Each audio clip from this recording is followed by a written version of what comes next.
오늘 우리에게 주신 하나님의 말씀은 여호수아 11장 1절에서 9절까지의 말씀입니다.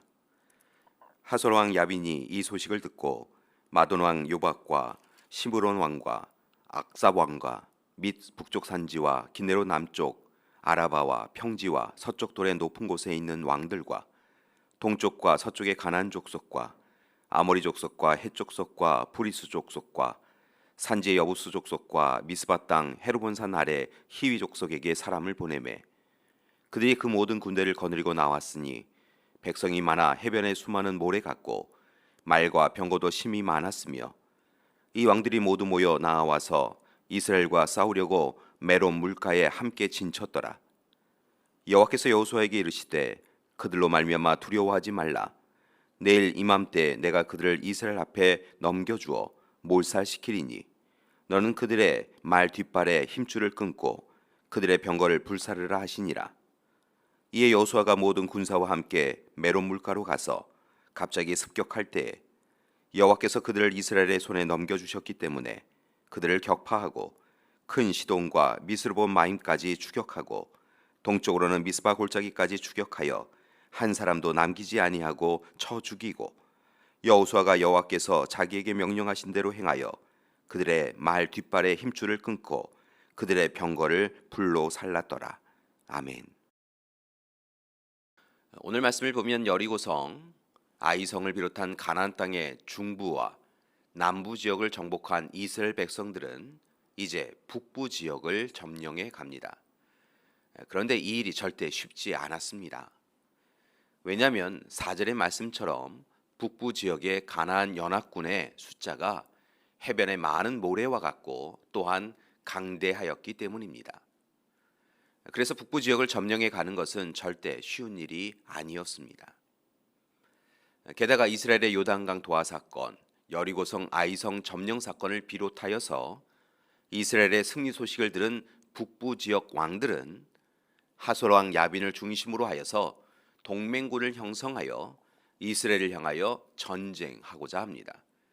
참으로 두려운 순간이었습니다. 그러나 또한 이스라엘은 하나님이 주시는 희망을 품어갑니다. 출애굽시켜 주신 하나님, 광야길을 인도하신 하나님, 그리고 여리고성과 아이성을 정복하게 하신 하나님께서 그들과 함께하여 주셔서 마침내 북이스라엘 지역도 점령하게 될 것이라고 하는 소망이었습니다. 특별히 그들을 향하여 그들을 인하여 두려워 말라 하시는 하나님의 말씀은 이스라엘 백성들에게는 위로만이 아니라 희망을 위한 용기를 품을 수 있는 근거가 되었습니다. 그리고 마침내 메롬에서 벌인 전쟁에서 북부 가나안 왕들의 진영을 급습한 이스라엘 백성들이 전쟁에서 승리하게 됩니다. 그렇게 북부 지역을 점령해 가는 것이지요. 이를 통하여 이스라엘 백성들은 하나님의 명령에 맞추어서 적대자들을 죽이고 전쟁에서 얻은 말 뒷발의 힘줄을 끊고 불로 그 병거를 불태웠습니다. 교회 여러분, 우리는 하나님 나라를 향하여 나아가는 순례자입니다. 물론 이 땅에서 순례자의 인생을 살아간다는 것은 참 쉽지 않습니다. 우리는 자주 삶의 장애물과 걸림돌에 넘어져서 좌절과 낙심을 경험합니다.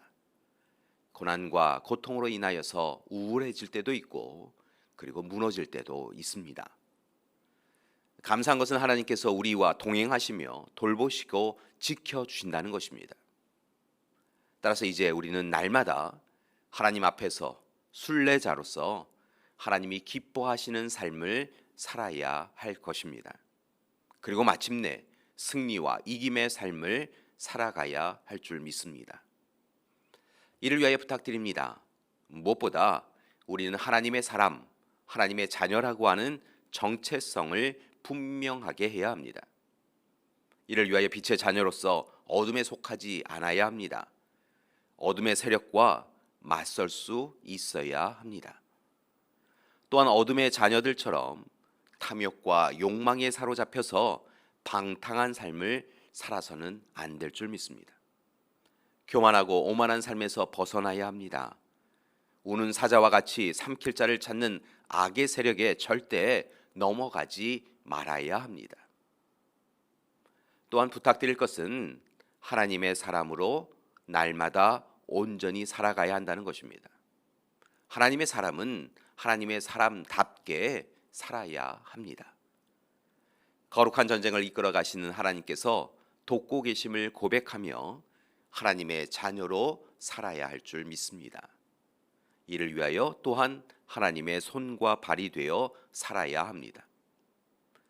우리가 기쁜 삶이 아니라 하나님이 기뻐하시는 삶, 하나님께 영광 돌리는 삶을 살아야 합니다.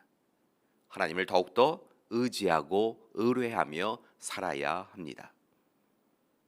교회 여러분, 요즘 우리의 삶을 들여다보면 여러 가지 이유로 어렵고 힘든 시간입니다.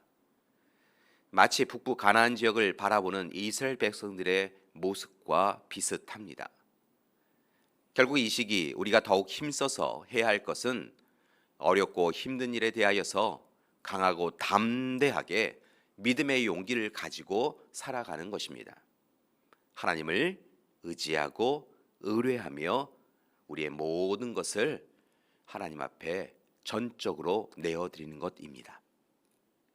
그때 하나님께서 우리를 붙잡아 주시고 분명 지켜 주실 것입니다. 그리고 승리하도록 도와주실 것입니다.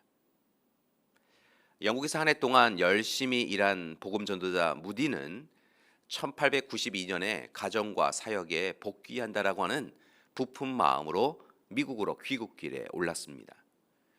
많은 사람과 작별 인사를 한 무디는 사우스햄프턴을 떠나게 되지요. 그런데 출항한 지 사흘쯤 지났을 때에 배 축이 부러지면서 배가 멈추어 서고 말았습니다. 이어서 배 안에 물이 차기 시작하였지요. 말할 것도 없이 선원들과 승객들 모두 다 절망합니다.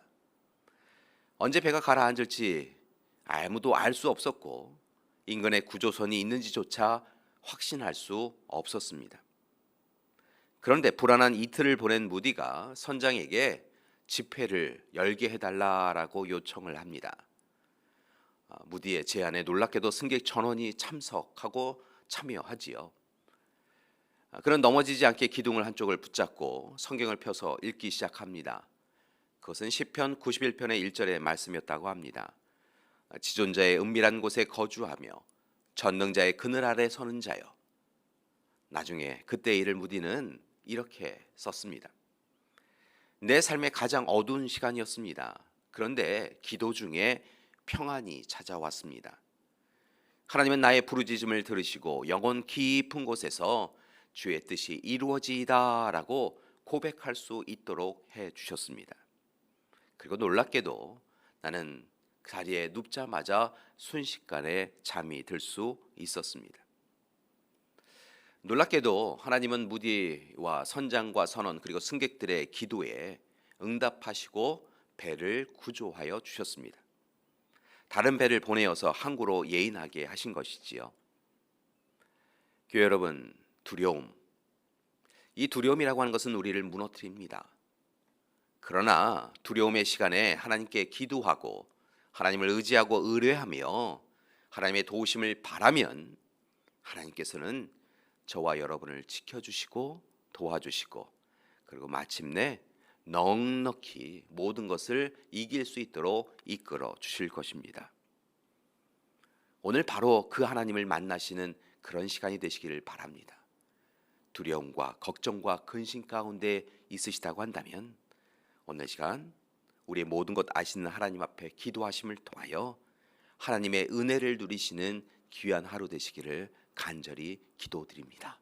함께 기도하시겠습니다. 사랑의 하나님, 북부 가나안 지역을 바라보며 어찌할 수 없어 두려움에 사로잡혔던 이스라엘 백성들의 모습을 보았습니다. 북부 지역에 있는 가나안 왕들이 함께 연합하여 이스라엘을 칠 때에 어찌 에데나 근심하였던 이스라엘 백성들을 보았습니다. 그러나 그들은 근심 가운데 두려움 가운데 사로잡혀 있는 것으로 만족하지 아니하고 오직 전적으로 하나님을 바라보고 하나님이 이루실 일들을 기대하며 기도한 것을 또한 봅니다. 하나님, 그리고 하나님이 마침내 그들로 하여금 전쟁에서 승리하게 해주심을 보았습니다. 하나님, 우리도 힘들고 어려운 시간을 보내고 있습니다. 때로 두려움이 우리의 삶을 절망 가운데로 이끌어갈 때도 있습니다. 바라고 나오기는 오늘 이 시간 말씀 의지하여 하나님을 바라보게 하시고 의지하고 의뢰하게 하시며 다시 믿음의 용기로 세상을 넉넉히 이기며 살아가는 우리 믿음의 가족들 될 수 있도록 도와주시옵소서. 이제는 우리 주 예수 그리스도의 은혜와 하나님의 사랑하심과 성령님의 이기게 하시는 귀한 역사가 오늘 이 시간 전적으로 하나님이 우리의 하나님이심을 고백하며 하나님을 의지하고 의뢰하여서 모든 삶에서 이김과 승리의 삶을 이루겠습니다 결단하고 다짐하는 우리 믿음의 가족들 위해 지금부터 영원토록 함께 하시기를 간절히 축원하옵나이다. 아멘.